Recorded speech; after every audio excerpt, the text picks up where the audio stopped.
हो गया कि सुनो, ये लक्षण जो आया है हमें, ये जो श्रद्धा हुई है कि हम ज्ञाता दृष्टा हैं, ये लक्षण शास्त्रों में बताया है। ऐसी श्रद्धा जिसको होती है उसके कुछ ही काल में सिद्ध पर्याय आने वाली है। समझ में आया कि नहीं आया? ललना के लक्षण पलना में दिखते हैं ना, बुंदेलखंड में कहावत है। तो ललना के लक्षण पलना में, तो अपन के भी लक्षण अच्छे शुभ संकेत हैं कि अपन को अकर्ता ज्ञाय ख्याल में आ रहा, क्रमबद्ध पर्याय स्वीकृत हो गई, द्रव्य गुण पर्याय का निर्णय हो गया, सच्चे देव साथ गुरु की श्रद्धा हो गई, सर्वज्ञ देव की श्रद्धा हो गई, मैं एक ज्ञायक भाव हूँ, मैं प्रमत्ता प्रमत्त रूप होता ही नहीं, मैं तो मात्र जानता देखता हूँ, और जो होना है वो निश्चित है। ये श्रद्धान जिस जीव को हो रहा है, श्री गुरु कह रहे हैं वो कुछ ही काल में भगवान हो रहा है। समझ में आया कि नहीं आया? वो तो साहब उसने श्रद्धान तो किया ना, उसने किया कुछ नहीं है, पर उसकी योग्यता ऐसी है कि सब हो रहा है। ऐसे तुम निर्भर होके बस ज्ञाता दृष्टा होके बैठ जाओ।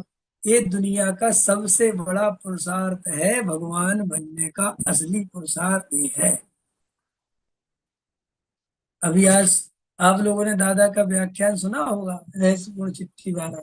आज बता रहे थे कि साहब मैं आत्मा का ध्यान करूंगा, मैं तत्व विचार आदि करूंगा, लेकिन आत्मा का अनुभव नहीं हुआ तो मैं, तो बोले नहीं हुआ तो नहीं हुआ, उसको भी जानना कि नहीं हुआ।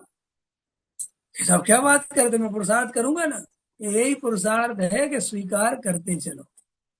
अनुभूति में आ जाए तो आनंद लो, नहीं आए तो जानो कि अभी नहीं आई योग्यता, कोई बात नहीं। तो फिर हम क्या करें, तुम बैठे रहो शांति से। तो श्रद्धान तो वो ही रखना है ना। अनुभूति करूं अनुभूति करूं, बहुत अच्छा ले रहे थे आज कि मैं अपने में मग्न हूं, तो ऐसा सोच के मग्न नहीं हुआ जाता है। समझ में आया? अगर बुद्धि पूर्वक मग्न होके सोचने लगो तो मग्नता का अर्थ है कि वो अपने आप आ गई, और कब आ गई हमें पता ही नहीं चला। जैसे अपन लोग सोच के थोड़ी सोते हैं, बस सो गए और सोते सोते सोते सो जाते हैं। अब कब सो जाते हैं वो टाइम याद थोड़ी रहता है। यानी आज मैं पूरा टाइम याद रखूंगा कि मैं कितने बजे मेरी आंख बंद हुई, कितने बजे मैं गहरी नींद में गया। अगर भाई साहब ऐसा रख के कोई सोएगा तो उसको तो नींद गई, उसके नींद नहीं आ सकती। ऐसे ही हमारा आत्मा का ध्यान, आत्मा का आनंद हमें क्यों नहीं आ पा रहा? क्योंकि हम घड़ी में देखकर आनंद लेने की कोशिश कर रहे हैं कि अब मैं डूब रहा हूँ, अब कुछ होगा, अब कुछ होगा, हाँ अब बहुत उपयोग गहरा हो रहा है, अब तो और ज्यादा गहरा हो रहा है, अब तो लग रहा है जैसे बिल्कुल बाहर की दुनिया भूल गए। अरे भैया गए काम से, कुछ नहीं होने वाला। तो फिर वस्तु विचारत ध्याते, मन पावे विश्राम। समझ में आया? बस वस्तु स्वरूप का विचार करते करते करते, कोई किसी का करता धरता नहीं हो, ये कैसी अलौकिक बात। मैं तो आत्मा हूँ, अनादि काल से ज्ञात तत्व हूँ, ये बात कभी समझी नहीं, ज्ञाता दृष्टा हुआ। ऐसे अपने ज्ञान स्वभाव का वेदन करता जा रहा है, कोई भार नहीं है कि कुछ कर रहा है, कुछ अपनी अपनी मस्ती ले रहा है। आज डॉक्टर साहब ले रहे थे कि भाई अपनी प्रेमिका को कोई प्रेमी याद करे, तो कभी कभी लोगों को ये प्रेम प्रेमिका बोलो तो बड़ा वो लगता है, कुछ और नहीं दे सकते उदाहरण, इससे बढ़िया उदाहरण हो नहीं सकता। इसलिए वो यही देना पड़ता है, क्योंकि ये उदाहरण सुत परिचित है। अब रसगुल्ले को कोई इतना याद नहीं करता, क्योंकि रसगुल्ला बहुत छोटी चीज है, आ गया खा लिया। लेकिन प्रेमिका बहुत मुश्किल से मिलेगी, तो वो उदाहरण देना पड़ेगा। तो वो कहते दादा दादा ले रहे थे कि जिससे उसकी सगाई हो गई, अब वो अपनी उसको होने वाली पत्नी को याद कर रहा है।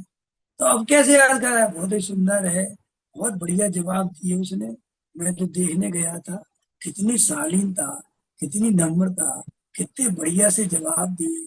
अब ऐसा समझ लो, मन ही मन रात को विचार कर रहा है।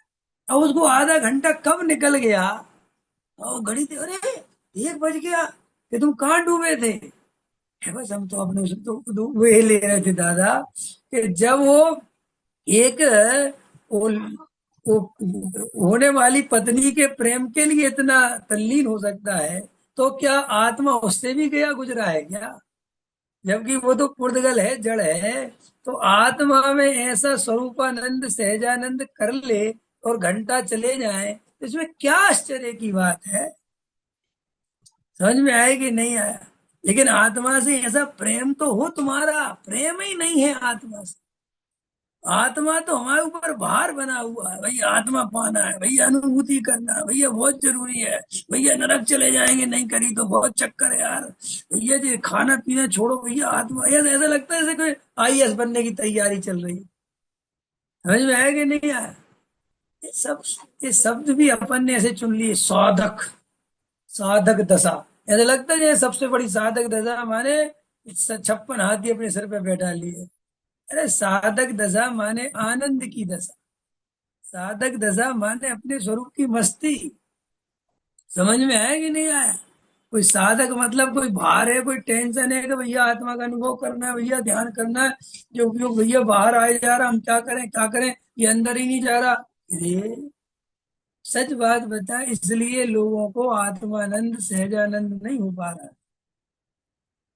ध्यान किया नहीं जाता, ध्यान तो हो जाता है। समझ में आया? बोलो।